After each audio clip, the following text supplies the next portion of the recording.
Speak today India, सच कहेगा India. Bike boat घोटाले में 3 मुख्य अभियुक्तों को पुलिस ने किया गिरफ्तार, जिसमें 2 अभियुक्त पर 50,000 रुपए का इनाम था। आपको बता दें कि गर्वित इनोवेटिव प्रमोटर्स लिमिटेड के संचालक व डायरेक्टर संजय भाटी आदि 19 व्यक्तियों द्वारा उक्त कंपनी रजिस्टर्ड कराकर बाइक बोट स्कीम में अलग अलग जनपदों में फ्रेंचाइजी बनाकर लोगों के बीच प्रचार प्रसार किया।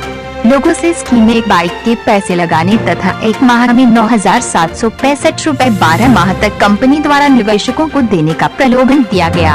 वादे के अनुसार कुछ पैसा निवेशकों को दिया गया, जिससे प्रेरित होकर बहुत बड़ी संख्या में लोगों द्वारा बाइक बोट स्कीम के अंतर्गत उक्त कंपनी में पैसा जमा कराया गया।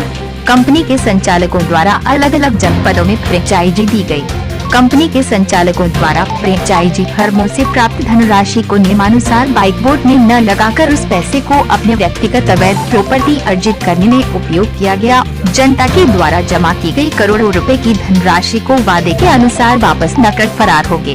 प्रकरण में निवेशकों द्वारा उनकी धनराशि कंपनी द्वारा हड़प कर लिए जाने के संबंध में अलग अलग अभियोग पंजीकृत कराए गए हैं। बाइक बोर्ड से संबंधित है।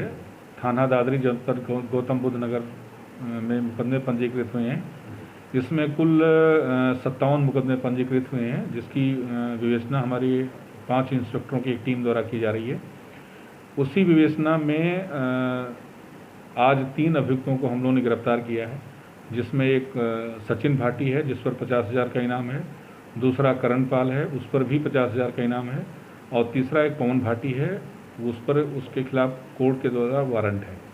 ये तीनों बहुत मुख्य अभियुक्त हैं इस पूरे मामले के।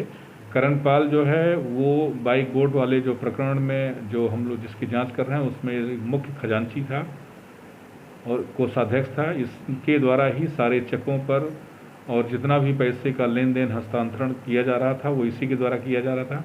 इसी तरह से जो सचिन भाटी है वो जो इस पूरे प्रकरण का मुख्य अभियुक्त है संजय भाटी, उसका सगा भाई है।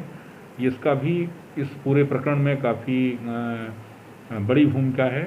ये पूरा प्रकरण जो लगभग 3,500 करोड़ का है, जिसमें ये इस आज की गिरफ्तारी को मिला करके हम लोगों ने 14 लोगों को गिरफ्तार करके जेल भेजा है। इसमें अब तक कितना इनसे बरामदगी की गई है, कितनी रकम रिकवर हो चुकी है?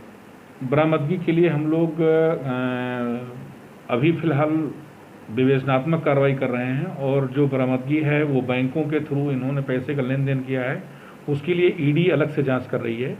उस काम को ईडी कर रही है। हमारा काम केवल क्रिमिनल तरीके से इन्होंने जो काम किया है आईपीसी के तहत जो कार्रवाई है वो हम लोग कर रहे हैं। अब तो इस विवेचना करने तक कितने आरोपी जेल जा अब तक कुल कितने बचे हुए हैं? अब तक कुल 14 लोग गिरफ्तार होकर जा चुके हैं जेल, और अभी लगभग 10 लोग ऐसे हैं जो हमारे रडार पे हैं, जिनके लिए हम लोग विवेचनात्मक कार्रवाई कर रहे हैं, और जल्दी हम लोग उनको भी गिरफ्तार करने की स्थिति में आएंगे।